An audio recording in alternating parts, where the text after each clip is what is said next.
こんにちは。ジャパニーズポッドキャストイズヨンのヨンです。皆さんお元気ですか？このチャンネルでは N2、N3 レベルの日本語で心がふっと軽くなるお話をお届けしています。はい。今日のテーマは外国人に対して日本人が思っている本音についてです。皆さんアンケートの結果このテーマが1位となりましたので、このことについてお話ししていこうと思います。その前に皆さん突然ですが、新年が明けてから新たな目標って考えましたか？私はちなみに書き初めという日本の文化があるんですけど、書き初めというのは習字でその年の漢字について書くんですけど、私は甘えるという漢字と拡大という漢字を書きました。まず一つ目の甘えるについてなんですけど、私は長女なのですごく人に頼ったりとかすることが苦手なタイプなんですけど、今年はできるだけ周りの人に甘えながら生きていきたいなと思いましたので、この漢字を選びました。2つ目の拡大については、この YouTube チャンネルとか自分の持っているビジネスを拡大したいという思いから拡大の文字をつけました。皆さんもよかったら自分の知っている漢字でも大丈夫ですので、考えてみてくださいね。はい。では本題に戻ります。日本人の友達や日本人の同僚と接するときに、なんだか見えない壁を感じることありませんか？見えない壁っていうのは目に実際に見えるものではなくて、物理的に見えるものでもなくて、心の中でちょっと壁があるなと思うことです。感じたことありませんか？これは決してあなたが気のせいとかあなたの思い違いではないとは思います。思い違いの意味は、自分がこう考えてるんだけど本当は違うみたいな意味になります。そしてあなたが外国人だからその日本人たちとちょっとその心の壁があるのでもないとは思います。これから私の25年間この日本に半分外国人韓国人として生きてきたことをお伝えできたらいいなと思います。さて皆さん、日本語お上手ですねと言われたことありますか？私もたまにこの言葉使ってます。今私は Wi-Fi のカウンターでポケット Wi-Fi の貸し出しとか SIM カードの販売をしてますので、よく外国人のお客様と話しする機会があるんですね。その際にすごく日本語が上手な方がいらっしゃるんです。その時に日本語お上手ですねって言ってます。でもこれには私は2つの意味が隠れていると思います。一つは本当にそうだなと思った時というのは、本当に日本語が上手だなと思った時、例えば本当に日本人みたいな日本語を使っている時に使ったりします。二つ目の意味は、会話を自然にするために使っていると私は思います。私みたいにお客さんが外国人だったり半分外国人みたいな特殊なケースは除いて 100% 純ジャパニーズだったら外国人と話す時ってちょっと緊張したりするんですよね。例えば会話が通じるかなとか、ちょっと不安を感じたりします。その際にその会話をすごくスムーズにさせるために使う場合もあります。皆さんはどう思いますか？私も空港で韓国語を使うときに韓国人のお客さんに「おー、 한국어 잘 하시네요って言われた時は、あっさり、ああ、嬉しいなと思う反面、心のどこかで、ああ、韓国人のナチュラルな韓国語にはまだまだなんだなって思ったりもします。あとは、日本語お上手ですねって言われた時は、日本人は何を思っているかっていうと、日本語話してくれてありがとうと思っています。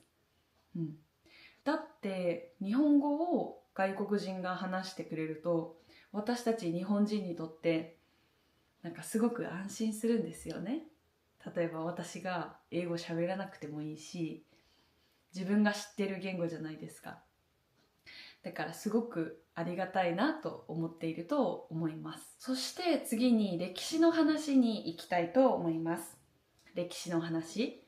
日本は江戸時代という時代が1600年代ぐらいにありますが、その時代、他の国と貿易をもうこれ以上しない。つまり交流しませんという鎖国というものをとっていました。鎖国とは他の国と交流しないという意味です。ですが、日本の九州の長崎の出島という人工島、人の手で作られた島でだけ交流が許されていました。それが2つの国、オランダと中国です。この2つの国だけと貿易ができていました。その時は 100%、ほとんど 100%、99% なのか、日本人が日本の島で暮らしていました。でも急にアメリカ人のペリーという人が黒い大きな船でやってきて、日本に対してお前たちこれ以上交流しないと攻撃するぞと言われて、当時の日本のリーダーは鎖国をやめたみたいです。鎖国をした理由が2つあって、1つ目がキリスト教が広まることを恐れていたみたいです。日本はもともとキリスト教の文化はありませんので、キリスト教が広まってしまうと、当時のその江戸幕府っていう、簡単に言うとその時代のリーダーたちが思ったのが、キリスト教が広まれば反乱を起こすんじゃないかと恐れたみたいです。2つ目は外国から武器が入ってきて、その武器でなんか戦争とか起きるんじゃないかと恐れたみたいです。ですが、このアメリカ人のペリーの来航によって日本がちょっと開かれました。鎖国じゃない状態になりました。その当時の日本人はすごく驚いたと思います。大きな黒い船で来て、そしてこれ以上鎖国を続けると攻撃するぞって言われましたからね。おそらく私が考えるにとってもエイリアンみたいだと思ったと思います。外国人に対して。なぜならその当時外国人という存在が日本に入ることはなかったですから。はい、これが日本の歴史の話になります。続いて現代に戻ってきましょう。現代、今の時代です。私たち日本人がよく接するとしたら、外国人と接するとしたら、コンビニの店員さんとよく接します。私はそのコンビニの店員さんに対してすごいなと思っています。なぜならコンビニってちょっとシンプルなお仕事に見えて、結構いろいろ覚えないといけないことも多いし、郵便とか、あとはタバコの販売とかね、いろいろあると思うんです。私も実はスーパーでアルバイトしたことがあるんですけど、その時に最初の方にタバコの種類を間違えてお客さんに渡してしまって、なんかすごく怒られたこともあるので、そういうことを考えると外国人のコンビニの店員さんたちはすごいなと私は思っています。特によく見かける店員さんはネパールの方、私が住んでいる地域では多い気がします。あと日本は人手不足なので、アルバイトの人とかでコンビニで働く人はすごく少なくなってきているので、その人手不足の面からしてもありがたいなと思います。あとは外国人と接するとしたら商業施設の中です。商業施設というのはなんかいろんなお店がたくさん入っているモールみたいなものです。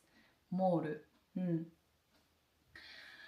日本にはカルディコーヒーというコーヒー屋さんがあります。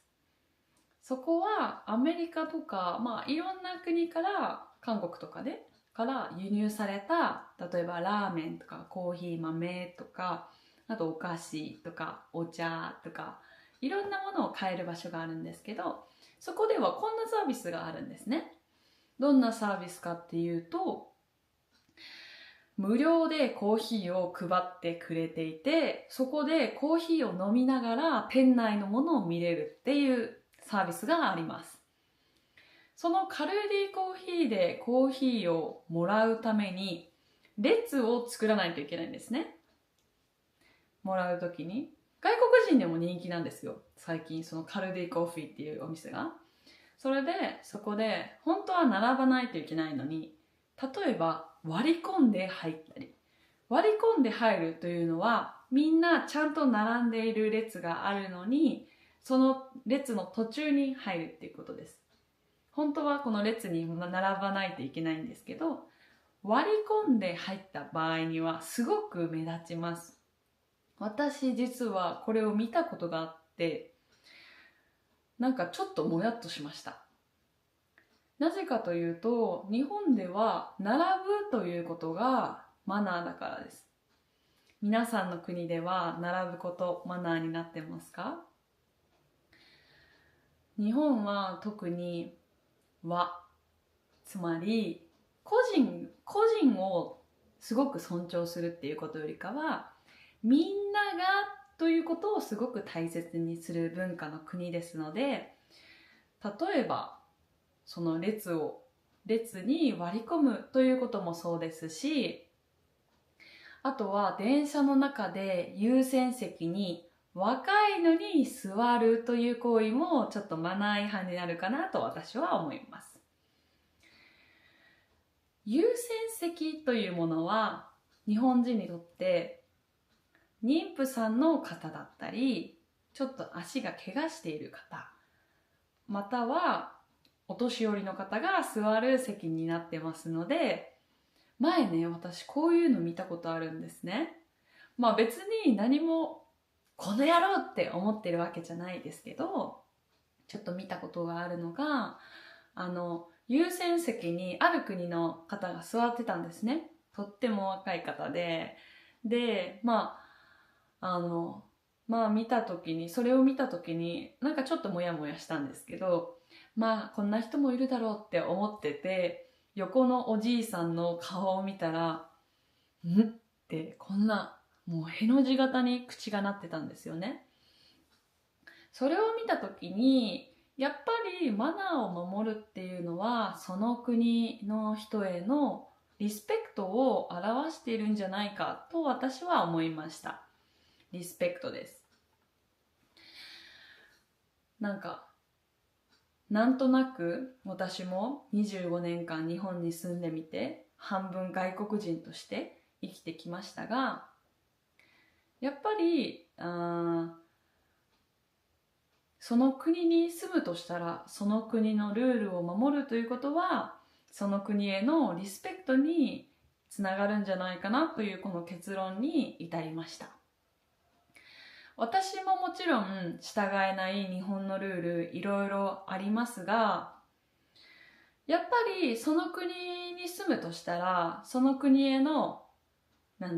尊敬というものを行動で表すことで日本人との距離感が縮まるんじゃないかと私は考えます。皆さんはどんな風にしたら日本人と外国人がうまく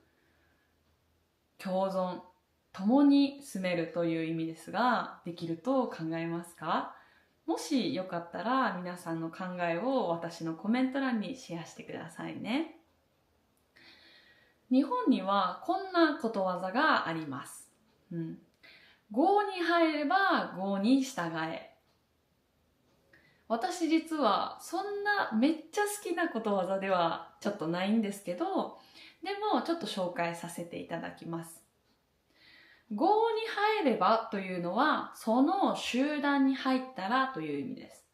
郷に従えというのはその集団のルールに従ってくださいという意味です。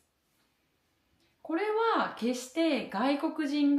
の方々が持っているバックグラウンドを否定する言葉ではないんですけど、そしてその外国人が持っているこのバックグラウンドを全て消し去ってほしいっていうわけでもないんです。これはただその国に住むとかその集団に入るとしたらその集団のルールを守ってくださいね。そうすることで尊敬が表すことができますよという意味だと私は理解しています。行動で尊敬を表すってすごく大切ですよね。もしもルールを破った行動をするということは、私は尊敬じゃない、尊敬の反対を示していると私は考えます。皆さんはどう思いますか？私はこのことわざにすごく鍵が詰まってるんじゃないかなと思います。大切なポイントが詰まってるんじゃないかなと私は考えます。例えば私もこんなことを思ったことがあります。例えば10人の外国人がいたとして9人はルールを守っているんだけど1人だけ破ったとする。例えば1人だけその列に割り込むとする。そしたらその場合って誰が一番目立つんですかっていう。9人は目立たないと思うんですよ。その1人の外国人でルールを破ってる人を見て判断するんじゃないですか。うわー、この国の人ってこんなことするんだみたいな、ちょっと嫌だなと思ったり、その国に対してすごく嫌なイメージ持ったりすること多分多いんだと思いますけど、私はそれはすごく不公平だなと思いますが、これが現実だと私は思いますので、しょうがないかなって思います。そして私の経験ベースの話でいくと、私半分外国人でこの日本に25年間住んできましたけど、昔その田舎に住んでたことがあって、その田舎っていうのが外国人が全然いない田舎だったんですね。そこで何があったかっていうと、昔はね、私が小学生の時は韓国と日本の関係が今みたいに良くはなかったので、今はすごく良くなったなと思いますけど、あんまり昔その私が小学生の時は良くなかった時があって、その時小学校3年生だったんですけど、クラスメイトと喧嘩になったことがあったんですね。その時に喧嘩の相手の子からふとこんなこと言われたんですね。韓国に帰れ。すごくその時は悲しかったですけど、今思ったらそのことがきっかけで韓国についてすごく調べるようになったし、自分という存在が何者か、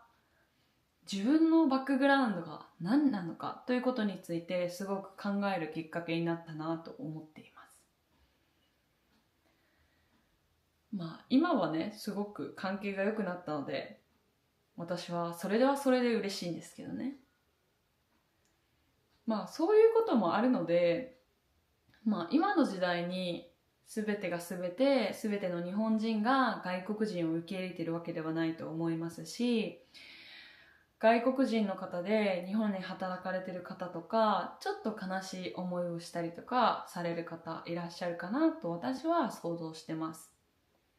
もしね、そんな悲しい気持ちになった時には、この言葉を思い出してください。あなたがその言葉を言われたからといって、あなたの価値は1ミリも下がりませんよということです。あなたはとても尊い存在ですよ。ということを心に留めておいてくださいね。そして、田舎の方に行くと外国人に対してはちょっと不安が大きいかなと正直思います。だって田舎って、ルールとかもずっと一緒なわけじゃないかもしれないですけどね。一緒なことも多いし、お年寄りの方が多く住んでいると思うんですね。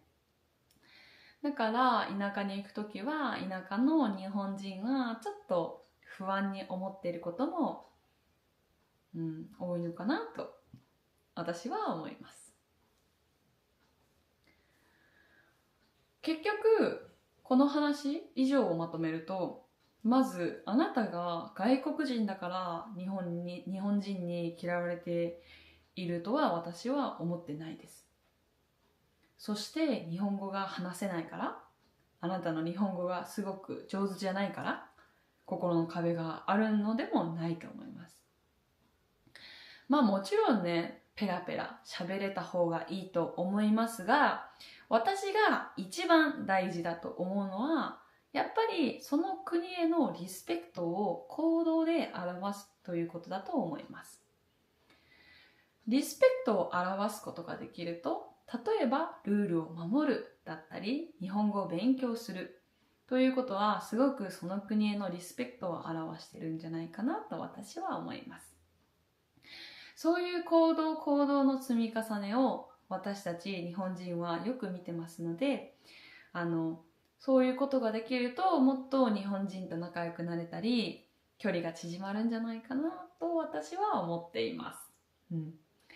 もし今ね日本で働いていてなんかちょっと辛いなとか不安だなって思っている方いらっしゃったら、私はいつでもここであなたの味方ですので、もし不安とかを感じた場合にはぜひ私が言ったあなたは尊いですよということを、尊いっていうのは大切ですよという意味ですので忘れないでほしいなと思います。はい。つまり私が言いたいのは、あなたは尊いですということです。今日はねちょっと話が長くなったんですけど、以上で今日のテーマを終えていきたいと思います。はい。皆さん新年明けてから目標を立てましたか？もしよかったら私にシェアしてくださいね。全部見て返信します。ではまた次のエピソードでお会いしましょう。ジャパニーズポッドキャスト with ヨンのヨンでした。またねー。バイバイ。